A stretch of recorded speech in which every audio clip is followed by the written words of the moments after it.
Hello everyone guys. हमको आज discuss करना है आरटीपी जैन 2025 ऑडिट का पेपर नंबर 5। आरटीपी जैन 2025 ये बुकलेट आपके घर भी आया होगा और आईसीआई के वेबसाइट पे भी मिल जाएगा आप लोगों को। इसमें जितने भी क्वेश्चन हम सारे क्वेश्चन डिस्कस करेंगे। बट बहुत सारे क्वेश्चन ऐसे होंगे, सिमिलर होंगे, जो हमने ऑलरेडी क्लास में डिस्कस किए। मेरे क्वेश्चन बुक में ऑलरेडी वो क्वेश्चंस थे, वो भी डिस्कस करेंगे, बट वो इतना डिटेल में नहीं करेंगे। एंड बाकी जितने भी न्यू क्वेश्चन आरटीपी में डाला है आईसीआई ने, वो हम डिटेल में डिस्कस करेंगे। तो गाइस स्टार्ट करते हैं पहले पार्ट 1, केस बेस्ड सिनारियो। जो एमसीक्यू केस बेस्ड है उससे स्टार्ट करते हैं। गाइस यहाँ पे एक पूरा एक केस दिया है जॉय लिमिटेड का। अभी मैं पूरा नहीं पढ़ते बैठूंगा, हम क्या करते हैं क्वेश्चन पढ़ेंगे और आंसरिंग करते रहेंगे। बट सही तरीका है कि आपको पहले एग्जाम में पूरा केस पढ़ना है। ठीक है एवरीवन। तो हम क्या करते हैं, पहले यहाँ पे पहला क्वेश्चन पढ़ लेते हैं। Which of the following sampling technique, क्या क्वेश्चन है, which of the following sampling technique are used for the following transaction. अब इस केस बेस्ड स्टडी के अंदर जाके हमको चेक करना है कि कौन सी सैम्पलिंग टेक्निक लगाई गई है। तो गाइज ऊपर जाके अभी हम लोग देख लेते हैं पावर, टेलीफोन, फ्यूल चार्जेस कहाँ पे दिया है, बिकॉज हमने पूरा वो पढ़ा नहीं है। ठीक है, तो अगर मैं जाके चेक करूँ तो ये रहा पावर, टेलीफोन, फ्यूल चार्जेस।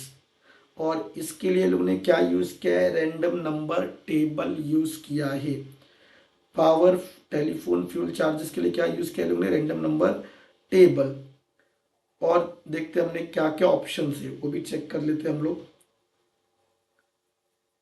अब हमारे पास ऑफिस स्टेशनरी भी बोला है, उसके लिए कौन सा टेक्निक यूज है वो भी चेक करना पड़ेगा।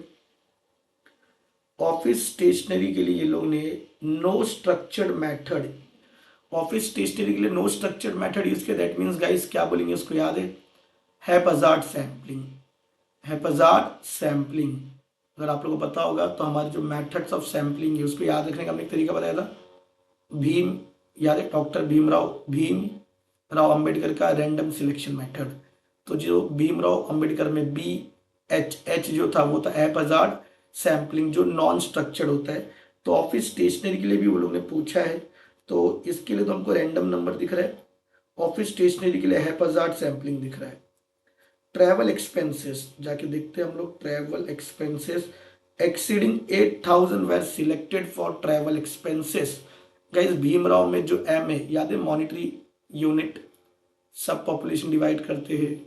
ठीक है, on the basis of value, value मतलब अमाउंट के बेसिस पे, 1 से लेके 5 लाख का बिल, 5 से लेके 10 लाख, 10 लाख के ऊपर। उसी तरह यहाँ पे ये लोग ने वैल्यू वेटेड मेथड बोल सकते हो तुम, या मॉनिटरी यूनिट मेथड बोल सकते हो, जहाँ पे हम लोग मॉनिटरी वैल्यू के हिसाब से क्या करते हैं, एक्सपेंस को सब पॉपुलेशन में डिवाइड करते हैं। तो लोगों ने ट्रैवल एक्सपेंस के लिए जो यूज किया वो मॉनिटरी यूनिट या वैल्यू वेटेड मेथड तुम बोल सकते हो। भीमराव का एम है वो।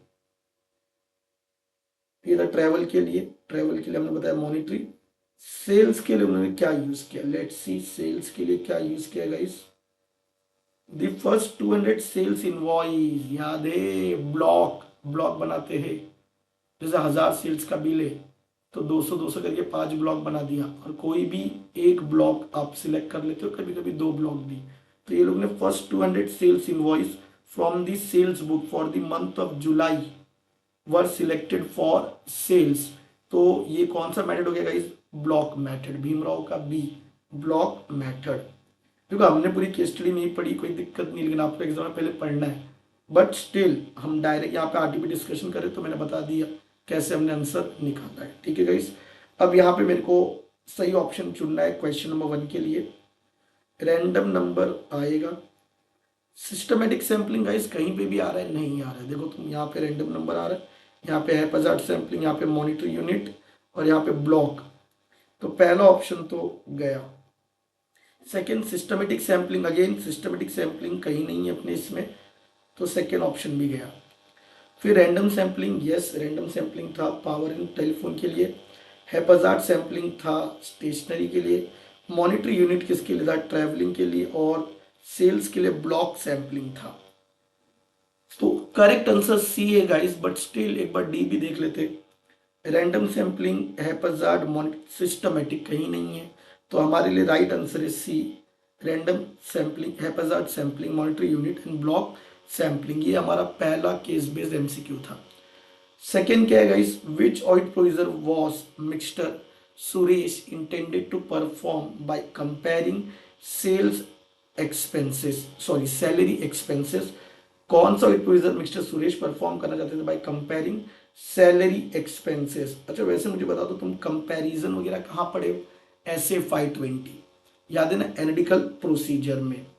तो एक बार हम लोग यहाँ चेक भी कर लेते हैं सैलरी, सैलरी के बारे में कहाँ लिखा है।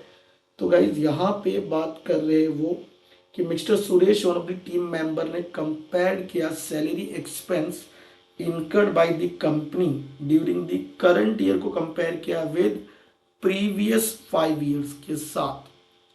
ही नोटिस कि कुछ सिग्निफिकेंट परसेंटेज इंक्रीज हुआ है, मतलब पिछले 5 साल का सैलरी को कंपेयर किया करंट ईयर से और उसके अंदर कुछ बड़ा सिग्निफिकेंट इंक्रीज दिख रहा है। ये याद है ना, 520 एनालिटिकल प्रोसीजर, कुछ अनयूजुअल इंक्रीज दिखेगा तो ये डाउट क्रिएट करता है। तो उसने डिसाइड किया कि वो कंपेयर करेगा such an increase in salary expense with increase in the number of employees. तो गाइस ये हम लोग ने ऑलरेडी 520 में पढ़ा है, पता कौन सा प्रोसीजर का बात कर रहे हैं, कौन सा? टेस्ट ऑफ डिटेल तो नहीं है ये, ना टेस्ट ऑफ बैलेंस है, ना टेस्ट ऑफ कंडीशन, ये सब्सटेंटिव एनालिटिकल प्रोसीजर है। बिकॉज हम लोग सेल्स के डॉक्यूमेंट्स, मतलब सेल्स के फाइनेंशियल को कंपेयर कर रहे हैं। अच्छा एवरीवन, सब्सटेंटिव एनालिटिकल प्रोसीजर में भी 4 टेक्निक होता है, मुझे पता एग्जैक्टली कौन सा टेक्निक यहाँ पे यूज किया है? Everyone very good, very good Rohit. ये सब्सटेंटिव एनालिटिकल प्रोसीजर में ट्रेंड एनालिसिस किया है, बिकॉज पिछले 5 साल के सेल्स को कंपेयर किया जा रहा है करंट ईयर के सेल्स के साथ। तो गाइज ये किया क्या गया है, ट्रेंड एनालिसिस। अगर सपोज सब्सटेंटिव एनालिटिकल का ऑप्शन नहीं दिया होता ट्रेंड एनालिसिस, तो याद है ना 4 टेक्निक होते हैं सब्सटेंटिव एनालिटिकल प्रोसीजर में, रातों रात ट्रेंड में आएंगे, याद है ना? ठीक है गाइज। देन हमारा अगला एमसीक्यू है केस बेस्ड का, which of the following is not a part of CA Raj responsibility with respect to the inventories held by third party. तो ऐसे 501 में हमने पढ़ा है, अगर क्लाइंट का इन्वेंट्री थर्ड पार्टी के पास है तो क्या करेंगे, ठीक है। अब यहाँ पे एक बार हम लोग सारे ऑप्शन देख लेते, ऊपर केस में भी पढ़ोगे तो डेफिनेटली तुमको आइडिया आ जाएगा, बट 501 तुमने पढ़ा है, तुमको समझ जाएगा कि थर्ड पार्टी का इन्वेंट्री तो हमको क्या करना चाहिए, ठीक है। तो यहाँ पे भी हम देख लेते हैं, थर्ड पार्टी का इन्वेंट्री है तो उस पैराग्राफ में कुछ बोला है क्या? कंपनी के 2 वेयर हाउस बोला है, और Raj is planning to attend physical inventory count process, yes कर सकते। ऑब्जर्व टाइप, तो तुम जाके फिजिकल काउंटिंग कर सकते हो। इन्वेंट्री इंक्लूड्स फिनिश प्रोडक्ट बोला है वो लोग ने, फिनिश प्रोडक्ट में जैसे ट्रैकिंग का जैकेट है, बैग है, शूज है, रॉ मटेरियल है, लेदर है। सम ऑफ द इन्वेंट्रीज कहाँ पे बोल दिया ना, थर्ड पार्टी के जेड है, राइट एवरीवन, थर्ड पार्टी के जेड है, तो उसको क्या करना चाहिए वो हमको बताना है, ठीक है। अपने तो ऑप्शन दिया है, थर्ड पार्टी इन्वेंट्री है तो कौन सा ऑडिट प्रोसीजर लगाना चाहिए, देखते हैं गाइस।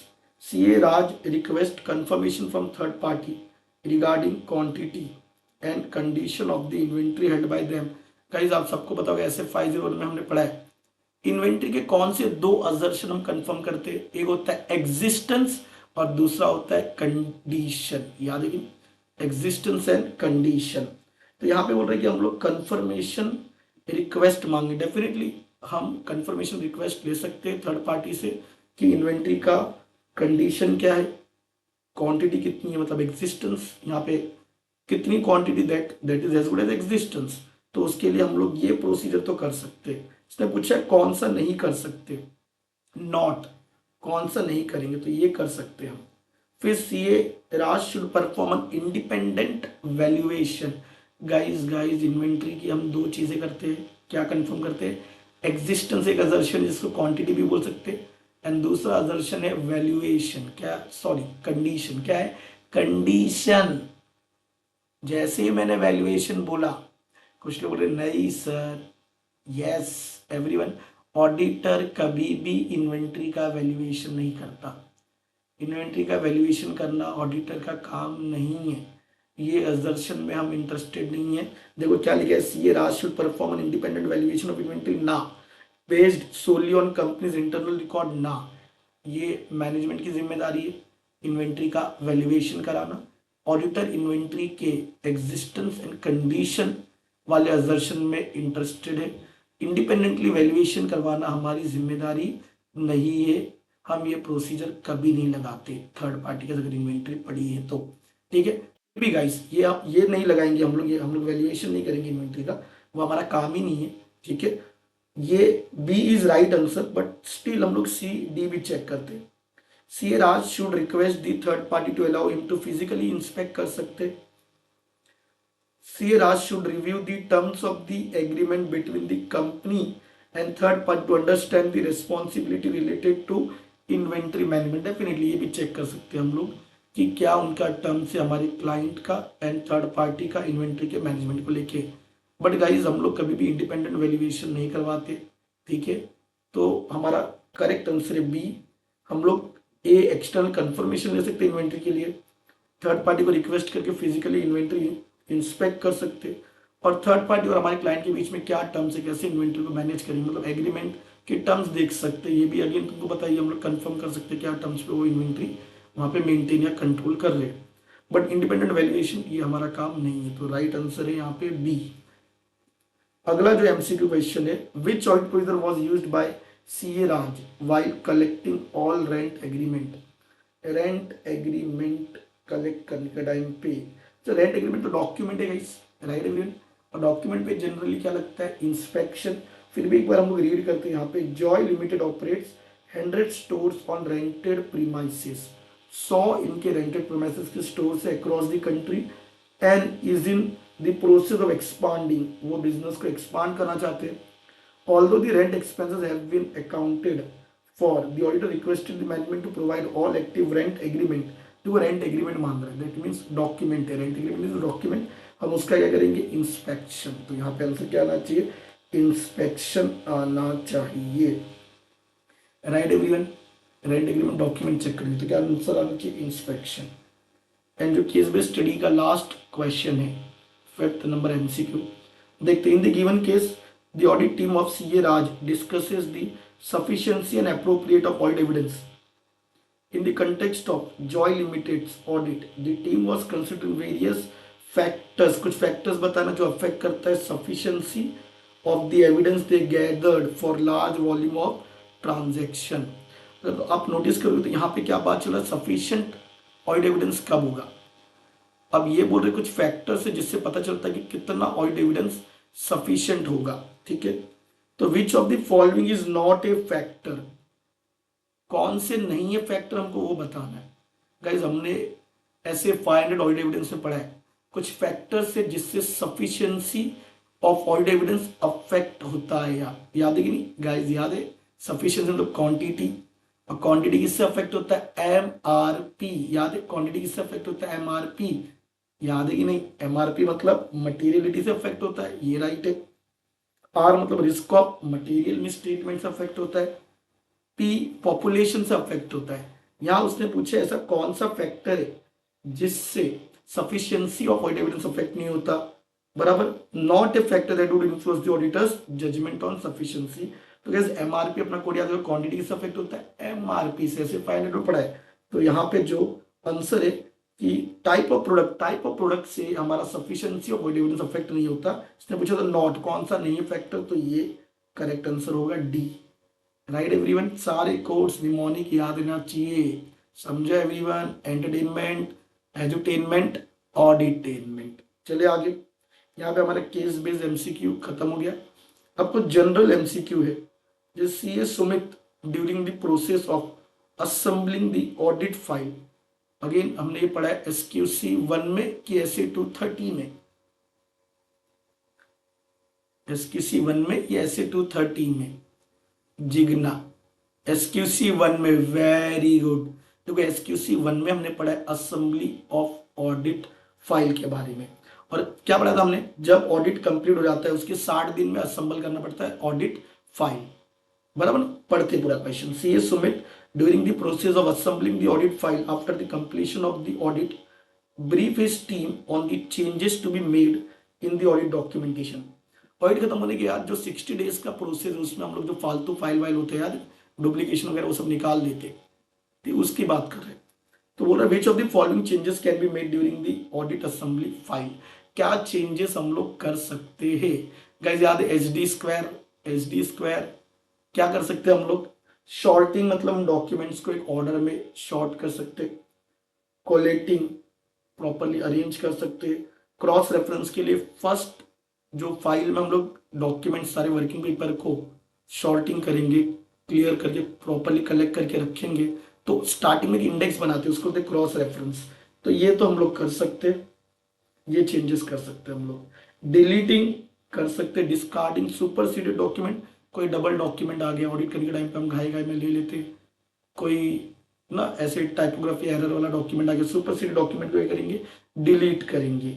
हमने बताया था S D, S square D square, तो और एक ऐसे देखो डी स्क्वायर से क्या था तुम्हारा डिलीटिंग डिस्कार्डिंग, एस स्क्वायर से क्या था sorting and signing off the completion checklist relating to file assembly, signing off documents सारे असेंबल करने के बाद, अब जैसे एसेट के डॉक्यूमेंट्स मैंने चेक किया, लाइबिलिटी किसी और ने, सब एक फाइल में असेंबल होने के बाद जो एसेट वाला सेक्शन होगा वहां पे वो साइनिंग ऑफ करेगा, पता चलेगा किस बंदे ने ये डॉक्यूमेंट्स को चेक किया था, ठीक है। Signing off completion of checklist की उसने अपना काम कंप्लीट कर लिया, एसेट वाला फाइल असेंबल हो गया, फिर लाइबिलिटी वाला किसने किया था वो सबको वहां पे साइनिंग ऑफ करना पड़ता है।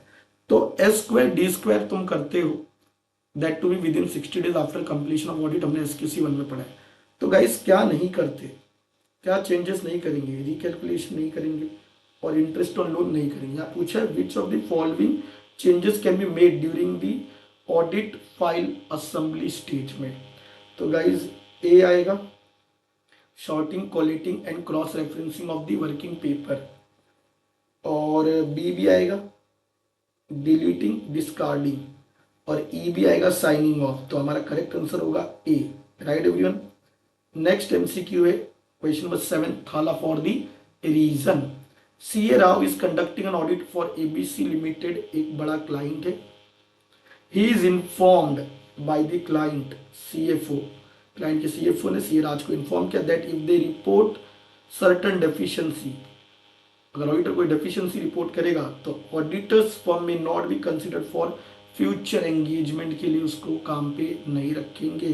बताओ कौन से टाइप के ट्रेड्स से, हमने 5 टाइप के ट्रेड्स पढ़े थे, याद है, कैसे याद रखेंगे, याद है, एजुटेनमेंट, ऑडिटेनमेंट, क्या बोला था, घर पे जाओगे फैमिली वाले को बोलोगे हिस्सा चाहिए प्रॉपर्टी में, फाइनेंशियल इंटरेस्ट, फैमिली वाले हिस्सा नहीं देंगे तो इंटिमिडेशन, कट्टा उठाना, पूरी फैमिली को उड़ा देना, कोई डर नहीं, अपना एडवोकेट बचा लेगा, लेकिन कर्मा कभी ना कभी तो पाप खुलेगा, कोर्ट में फिर से केस खुलेगा, और रिव्यू, याद है कि नहीं, फैमिली मतलब फैमिलियरिटी ट्रैक्ट, वहां जाके क्या मांगोगे फाइनेंशियल इंटरेस्ट, मतलब फाइनेंस, फाइनेंशियल इंटरेस्ट ट्रैक्ट, और अगर नहीं देंगे तो इंटिमिडेशन, गोली से मार दोगे इंटिमिडेशन ट्रैक्ट, और बिंदास गोली से उड़ा दो, अपना वकील बचा लेगा, एडवोकेसी ट्रैक्ट, लेकिन कभी ना कभी पाप फिर से खुलेगा, रिव्यू, कोर्ट केस रिव्यू करी, रिव्यू ट्रैक्ट, ऐसे याद रखेंगे, याद है ना, एंटरटेनमेंट बोलते हैं इसको गाइस।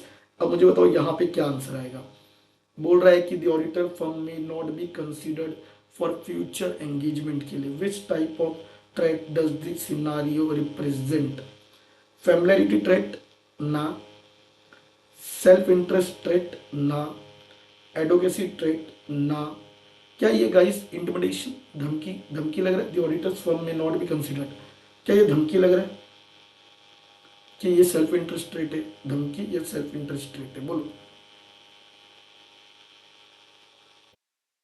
फ्यूचर एंगेजमेंट के लिए नहीं लेंगे,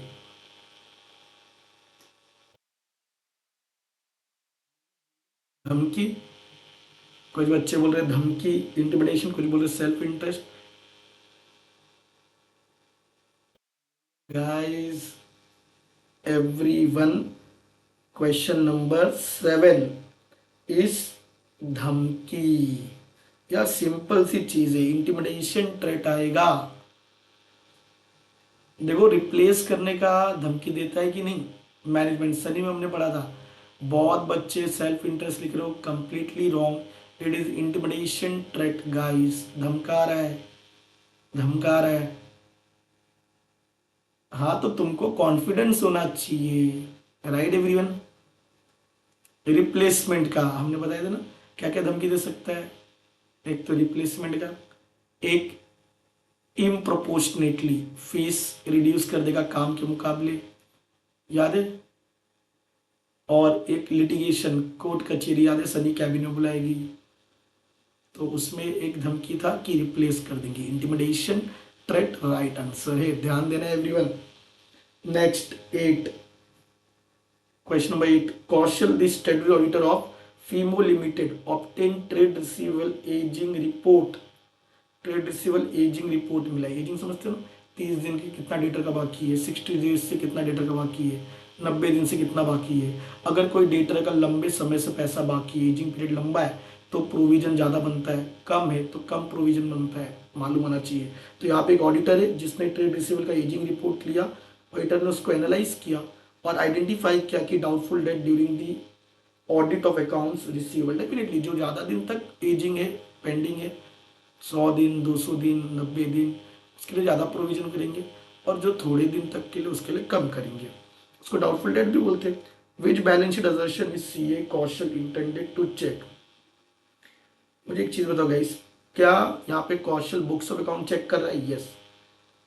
एजिंग देख रहा है, मुझे बताओ ओरिजिनली बुक्स ऑफ अकाउंट में डेटर, सब डेटर मिला के 5 लाख होंगे, देन ये क्लाइंट से कौशल अब फेमो लिमिटेड से उनके डेटर की एजिंग रिपोर्ट मांग रहा है, तो डेफिनेटली ये क्लाइंट से एजिंग रिपोर्ट मिलेगा, तो वो अंदाज़ा लगा सकता है, अंदाज़ा लगा सकता है कि इस 5 लाख के ऊपर मैनेजमेंट ने जो आरडीडी निकाला है कितना निकाला है।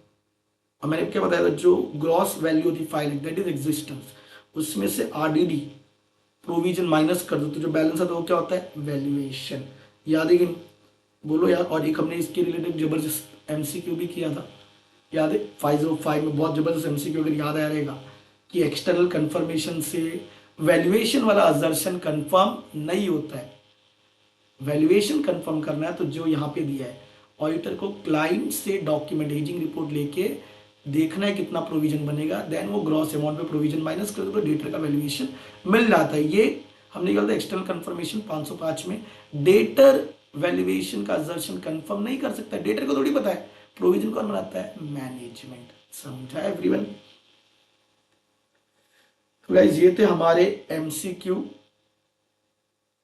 यस, अरे राइट है मेरे दोस्त, तुम लोग क्यों बार बार आंसर्स में चलाते? 8A बराबर वैल्यूएशन।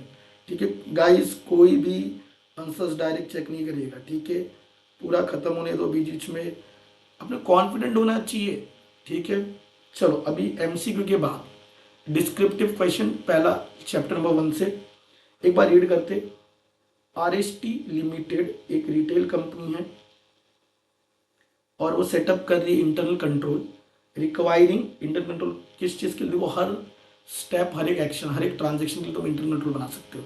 तो ये लोग यहाँ पे एक इंटरनल कंट्रोल बना रहे हैं, रिक्वायरिंग ऑल इनवॉइस जो है टू बी स्टैम्प्ड, सारे इनवॉइस को स्टैम्प्ड करना, साइंड करना by an authorise person. Authorise person मतलब जिसको हमने ये सेग्रीगेशन ऑफ ड्यूटी में वर्क दिया होगा कि वो इनवॉइस को स्टैम्प करेगा, साइन करेगा।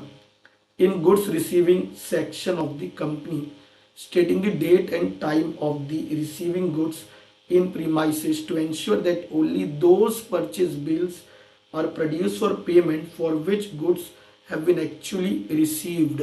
गाइस एकदम क्लियरली बोल रहा है, एक इंटरनल कंट्रोल बनाया है, एक बंदे को जिम्मेदारी दिया है जो जब गुड्स रिसीव होगा, गुड्स रिसीविंग डिपार्टमेंट में काम कर रहा है वो, जब उसको गुड्स रिसीव होगा, गुड्स रिसीव होने के बाद वो इनवॉइस में एक स्टैंप लगाएगा, इनवॉइस में लिखेगा कितनी क्वांटिटी गुड्स आई, डेट लिखेगा और वो साइन करेगा। इसका बेनिफिट क्या है इस इंटरनल कंट्रोल का, कि माल रिसीव होने के बाद ही ये स्टैंपिंग वगैरह होगी इनवॉइस में, फिर ही इनवॉइस में डेट बिट जाएगा और फिर ये इनवॉइस अकाउंट डिपार्टमेंट में जाएगा और फिर पेमेंट होगा। तो इससे फायदा कि हमारा गुड्स रिसीव होगा और उसके बाद पेमेंट होगा। समझ में आ रहा है गाइस? ये याद है, ये एग्जाम्पल हम लोग ने ऑलरेडी क्लास में डिस्कस किया है। आगे देखते हैं। During the audit auditor finds that 2 employees, A purchasing manager and account clerk. अब परचेजिंग मैनेजर कौन है? जिसका काम है वो स्टैम्प करेगा, वो सब करेगा। Have work together to bypass their control. अब ऊपर जो इंटरनल कंट्रोल ने बोला है, तो यहाँ पे बोल रहा है परचेजिंग मैनेजर मतलब सीनियर बंदा होगा और अपने ऑफिसर के साथ मिलके अकाउंट क्लर्क के साथ मिलके दोनों जन बाईपास मतलब इंटरनल कंट्रोल को ओवरराइड करे। मैनेजर है ना, ओवरराइड कर रहा है, बाईपास करने का ट्राई कर रहा है जो कंट्रोल ऊपर पड़ा।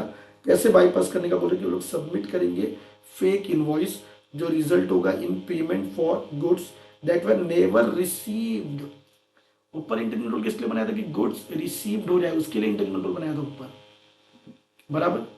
तो कैसे होता है कि यहाँ पे समझने की कोशिश करिए, हमने क्लास में भी डिस्कस किया था और वही एग्जाम्पल मैंने यहाँ पे लिख के भी रखा। देखो यहाँ पे कंट्रोल बनाया हमने इनवॉइस के परचेस को लेके, यहाँ पे हमने कंट्रोल बनाया इनवॉइस के परचेस को लेके। और हमने कंट्रोल में क्या बोला, एक पर्सन को हमने ऑथोराइज किया, तुम उसको परचेज मैनेजर भी बोल सकते हो। जब भी गुड्स रिसीव होगा, गुड्स रिसीव होने के बाद ही परचेज मैनेजर क्या करेगा, इनवॉइस में परचेज गुड्स जो हो चुका है, गुड्स रिसीव हो गया, उसके बिल पे वो क्या करेगा, स्टैंपिंग करेगा। वो लिखेगा कि गुड्स रिसीव हो गए इतनी क्वांटिटी, और डेट लिखेगा और क्वांटिटी लिखेगा। तो गुड्स रिसीव होने के बाद ये कौन करेगा, ये पर्सन जिसको हमने बोला, स्टैंपिंग वगैरह करके डेट भी डाल देगा कि गुड्स रिसीव हो गया।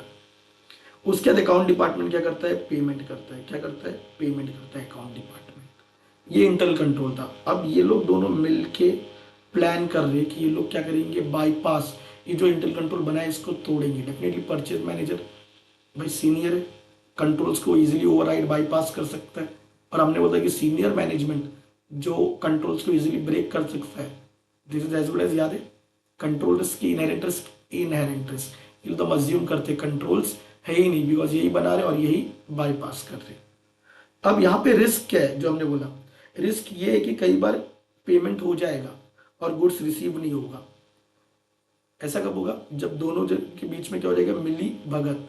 जैसे इनवॉइस आया तो इसको इनवॉइस पे स्टैंप और साइन कब करना है, परचेज मैनेजर को स्टैंप और साइन कब करना है इनवॉइस पे, गुड्स रिसीव होने के बाद।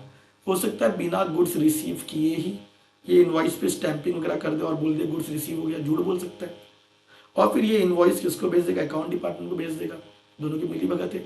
अकाउंट डिपार्टमेंट इसका पेमेंट करा देगा, किसको, सप्लायर को पेमेंट करा देगा, बराबर। इसमें सप्लायर भी मिला होगा, सप्लायर को पेमेंट करा देगा। समझो 6 लाख का पेमेंट किया सप्लायर को, ठीक है।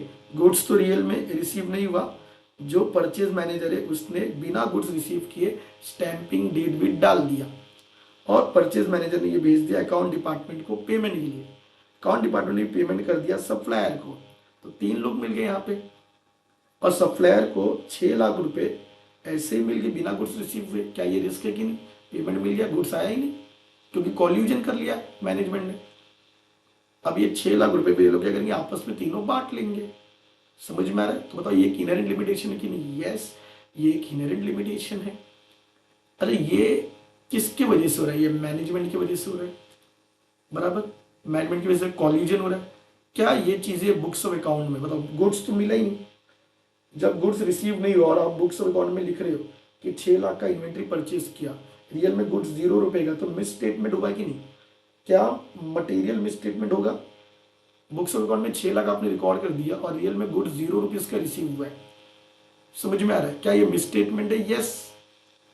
तो गाइज हमने पढ़ा है inherent limitations, inherent limitations of audit.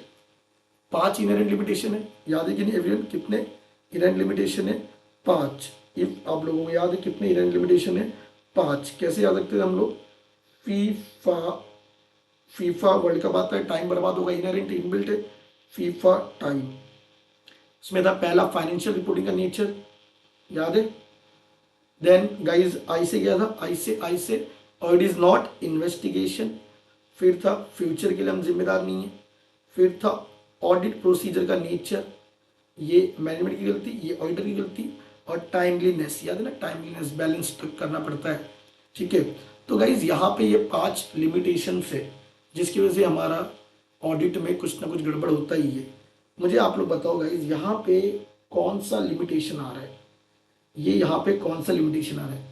देखो मैनेजमेंट या कंपनी के एम्प्लॉय कॉल्यूजन कर रहे हैं, इसकी वजह से बुक्स ऑफ अकाउंट मतलब फाइनेंशियल रिपोर्टिंग में 6 लाख का ओवर स्टेटमेंट और हम बोल सकते हैं, बिकॉज रियल में गुड्स मिला नहीं है। तो ये नेचर ऑफ फाइनेंशियल रिपोर्टिंग का मिस स्टेटमेंट है। अगर आप लोग याद करो तो नेचर ऑफ फाइनेंशियल रिपोर्टिंग जो एफ है, नेचर ऑफ फाइनेंशियल रिपोर्टिंग में आपको पता है तो इंटरनल कंट्रोल भी आता था।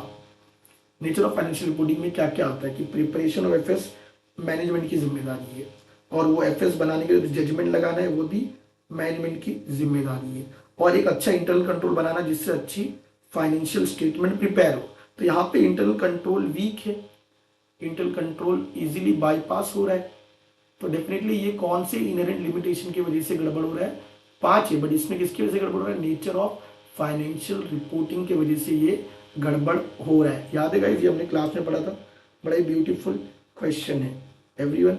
देखो आ जाओ फिर से क्वेश्चन पे। तो लिखा है कि during the audit the auditor finds that 2 employees purchasing manager account clerk have work together to bypass the control, submit करे fake invoice that result in payment for goods that were never received. You are required to state the objective of, पहला question है, you are required to state the objective of audit as per essay 200 when it comes to ensuring the reliability of financial reporting statement. Financial statement. Guys अपने को पहला question objective of audit बताना है। याद objective audit क्या होता है guys, मैंने 4 पार्ट में डिवाइड किया था। ऑब्जेक्टिव ऑडिट, पहला ऑडिटर क्या करेगा, ऑब्टेन करेगा रीजनेबल एश्योरेंस, एविडेंस मिलेगा उसको, उससे उसको रीजनेबल एश्योरेंस मिलेगा कि FS is free from material misstatement due to error और फ्रॉड, बराबर कि नहीं। अगर एविडेंस मिलने के बाद उसको एश्योरेंस मिल जाता है रीजनेबल कि एफएस फ्री है फ्रॉम मटेरियल मिसस्टेटमेंट से, तो फिर वो क्या होता है, सेकंड पार्ट वो अनेबल हो जाएगा to express his opinion on FS. अगर उसको एविडेंस जो मिला रीजनेबल एश्योरेंस मिल गया एफएस में कोई मटेरियल मिसस्टेटमेंट नहीं है, तो वो क्या ओपिनियन देगा, वो अनेबल हो जाएगा टू एक्सप्रेस ओपिनियन की एफएस किसके हिसाब से प्रिपेयर्ड हुआ है, इन accordance with law applicable financial reporting framework. अच्छा, अगर अब वो एबल हो गया कि ओपिनियन दे सकता है, तो वो क्या करेगा, ऑडिट रिपोर्ट में रिपोर्ट करेगा वो ओपिनियन, और अपने पास रखेगा, क्या कम्युनिकेट करेगा। याद है कि नहीं एवरीवन, बोलो बोलो बोलो। एसए 200 का ऑब्जेक्टिव हमने 4 पार्ट में डिवाइड किया था। एसए 200 क्या बोलता है, overall objective of independent auditor and conduct of audit in accordance with standards. Proper reference देना है एग्जाम में। पहला part, to obtain reasonable assurance about, तो ऑडिटर क्या करता है, हमने पढ़ा है, ऑडिट प्रोविजन लगाता है, और फिर क्या मिलता है, ऑडिट एविडेंस। उस ऑडिट एविडेंस को एनालाइज करके वो एक रीजनेबल एश्योरेंस मतलब एक कंक्लूजन ड्रॉ करता है। रीजनेबल एश्योरेंस मतलब उसको ऑब्टेन करना है, रीजनेबल एश्योरेंस मतलब एक कंक्लूजन ड्रॉ करेगा कि FS as a whole are free from material misstatement due to error और फ्रॉड। अगर उसको कंक्लूजन में मिलता है, ये फर्स्ट पार्ट है कि FS as a whole is free from material misstatement, तो इस कंक्लूजन से वो अनेबल हो जाएगा। सेकेंड पार्ट, वो अनेबल हो जाएगा ओपिनियन एक्सप्रेस करने के लिए, तो thereby enabling, auditor enable हो जाएगा to express an opinion on whether the FS are prepared in all material respect in accordance with applicable financial reporting framework. अगर ऊपर उसको मिला है, कंक्लूजन क्या मिला ऑडिटर को, रीजनेबल एश्योरेंस मतलब कंक्लूजन क्या मिला है कि FS as a whole free है फ्रॉम मटेरियल मिसस्टेटमेंट, तो वो अनेबल हो जाएगा टू एक्सप्रेस ओपिनियन कि एफएस जो प्रिपेयर्ड हुआ in accordance with applicable financial reporting framework. याद है हमने पढ़ा था। और अगर उसको कंक्लूजन ये मिलता है कि जो एफएस है, उसको अगर कंक्लूजन ये मिलता है कि जो एफएस है प्रिपेयर्ड, उसके अंदर फ्री नहीं है, एफएस फ्री नहीं है फ्रॉम मटेरियल मिसस्टेटमेंट से, इसलिए तो वेदर वर्ड है। अगर एफएस फ्री नहीं है मटेरियल मिसस्टेटमेंट से, तो फिर उसका ओपिनियन क्या होगा कि वो अनेबल हो जाएगा कि FS is not prepared in accordance with applicable financial reporting framework. याद है हमने पढ़ा है, ये 2 पार्ट हो गए, 2 पार्ट ना, पहला कंक्लूजन एंड फिर ओपिनियन। तो ऐसे दोस्तों का मकसद नहीं भूलना, याद है ना, ये था यहाँ तक, दिस इज कंक्लूजन, और फिर ये था ओपिनियन, और सब कुछ वेदर पे डिपेंड करता है। अगर यहाँ पे free from material miss statement है, तो हम बोलेंगे कि FS prepared in accordance with applicable financial reporting framework. अगर वो फ्री नहीं है, अगर हमारा कंक्लूजन ये कि is not free from material miss statement, हम ओपिनियन देंगे FS is not prepared in accordance with applicable financial reporting framework. इसलिए यहाँ पे वेदर भी लिखा है, ये ध्यान देना है। तो हमने क्या बोला, पहले प्रोसीजर लगता है, फिर एविडेंस मिलता है, और उस एविडेंस के बेस पे हम जो कंक्लूजन ड्रॉ करते हैं, तो first part this is as good as your conclusion, this second part उस कंक्लूजन बेस पे तुम ओपिनियन दे रहे हो। अच्छा, ये ओपिनियन क्या करोगे, ओरली रखोगे नहीं, थर्ड पार्ट ये रिपोर्ट करोगे तुम फाइनेंशियल स्टेटमेंट पे ये ओपिनियन। तो ये this is first part is conclusion, second part अब तुम ओपिनियन दे सकते हो, थर्ड पार्ट अब तुम ये ओपिनियन कहा दोगे, रिपोर्ट करोगे एफएस में राइटिंग में, थर्ड पार्ट। एंड बताओ, अगर तुमने एफएस को ओपिनियन दी तो अपने पास एफएस रखोगे, लोगों को कम्युनिकेट करोगे, फोर्थ पार्ट कम्युनिकेट करेंगे as required by the SA, बराबर एवरीवन। तो ये ऑब्जेक्टिव है, ये क्वेश्चन पूछा जिसको मैं 4 पार्ट में डिवाइड किया जब हमने पढ़ा था। इन्होंने और एक चीज पूछा है गाइस, इन्होंने और एक चीज पूछा है, सारे बच्चे ध्यान देंगे, also explain why auditor can provide only reasonable assurance rather than absolute. अब बताइए, तो इनहेरेंट लिमिटेशन की बात हो गई, हम लोग 100% एश्योरेंस क्यों नहीं दे पाते, क्यों रीजनेबल एश्योरेंस देते, ड्यू टू इनहेरेंट लिमिटेशन, जो मैंने अभी ऑलरेडी बोला, फीफा type, that the financial statement are free from, इसका हम लोग रीजनेबल एश्योरेंस ही दे सकते हैं। तो तुमको पूछ रहे क्यों, तो गाइस तुमको लिखना है फीफा। क्या लिखना है? फीफा। देखो यहाँ पे ना आंसरिंग बड़ा सोच समझ के करना है।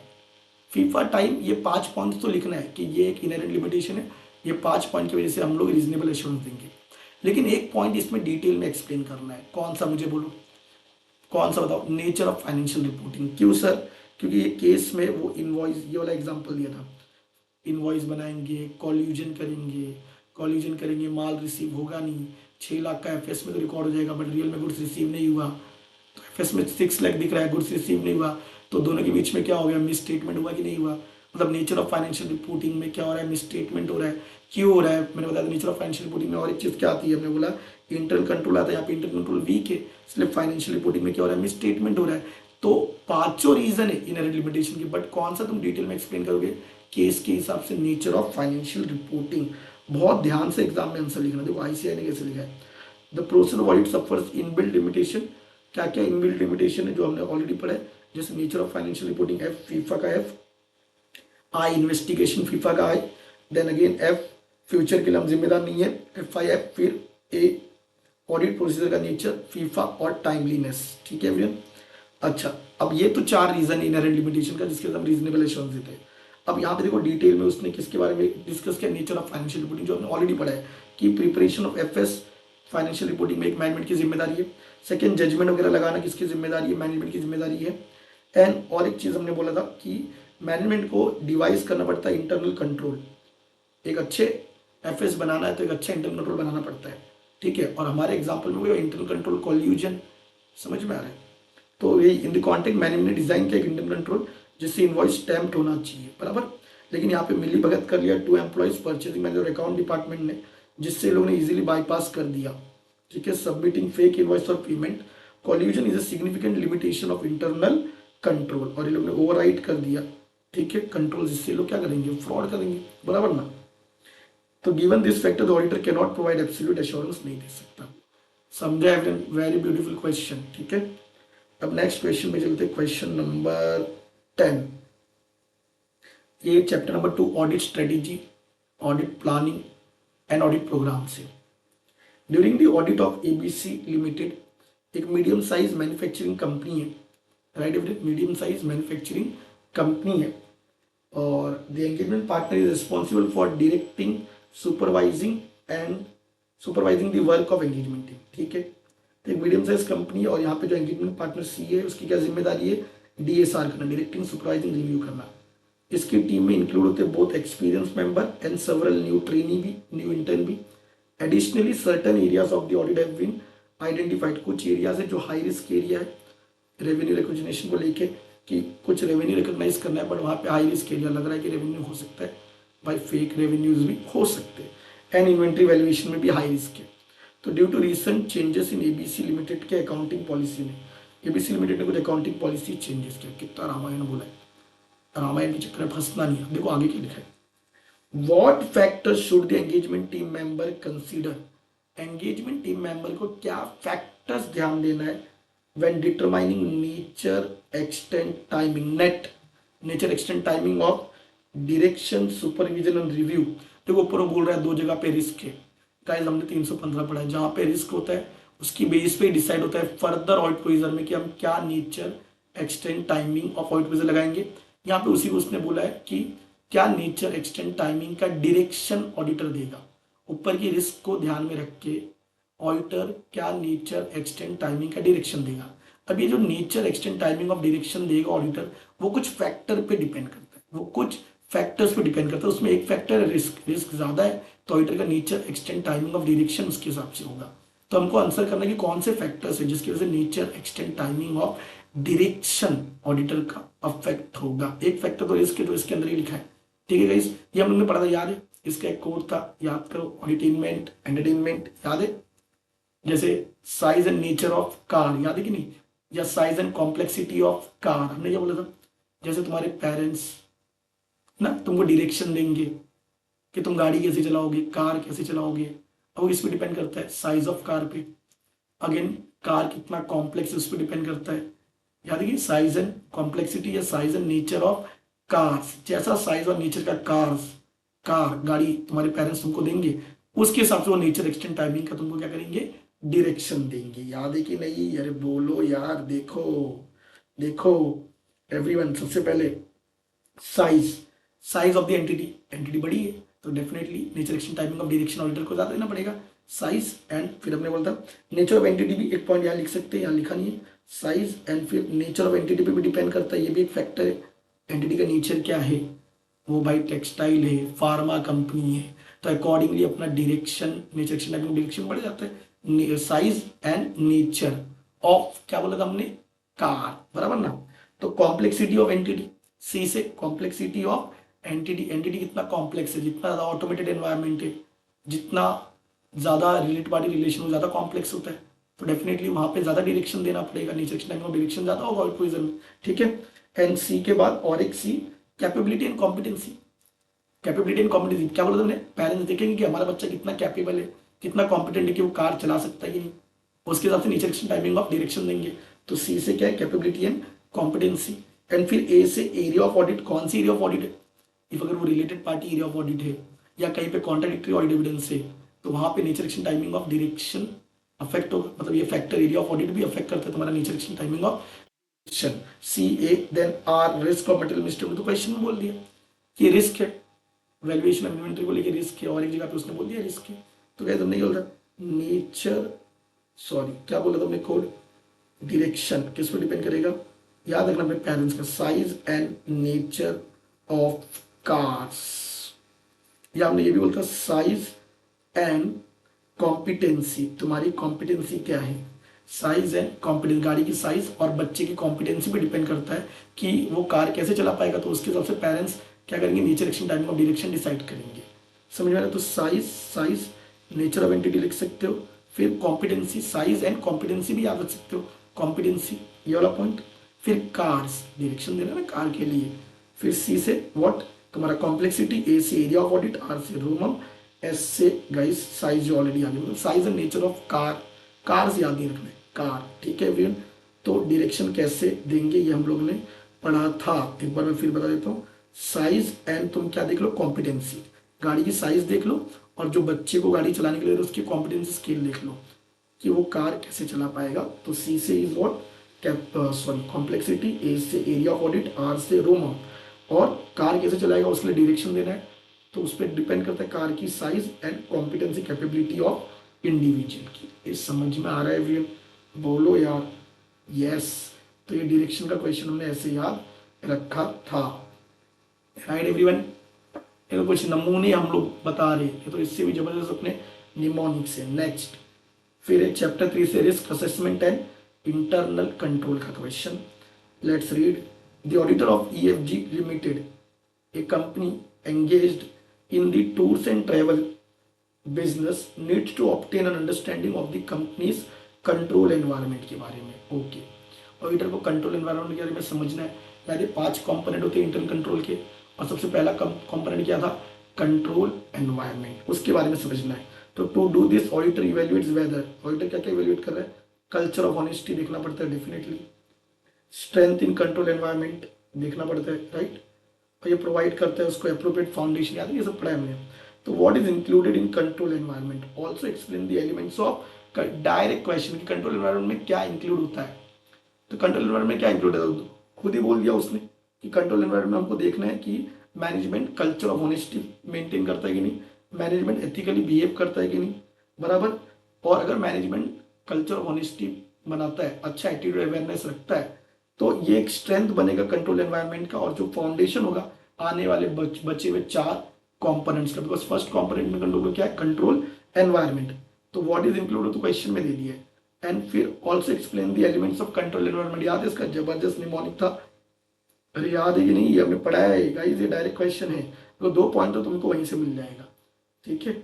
और फिर कंट्रोल एनवायरनमेंट में और क्या इंक्लूड होता है वो भी लिख सकते हो, टैग, TAG टैग बताया था ना हमने, TAG टैग इंक्लूड होता है। जैसे हम लोग tone of the organisation set हो जाता है अगर मैनेजमेंट एथिकल है, एटीट्यूड अवेयरनेस एक्शन मैनेजमेंट का, टीसीडब्ल्यूजी का एटीट्यूड अवेयरनेस एक्शन पता चलता है कंट्रोल एनवायरनमेंट से।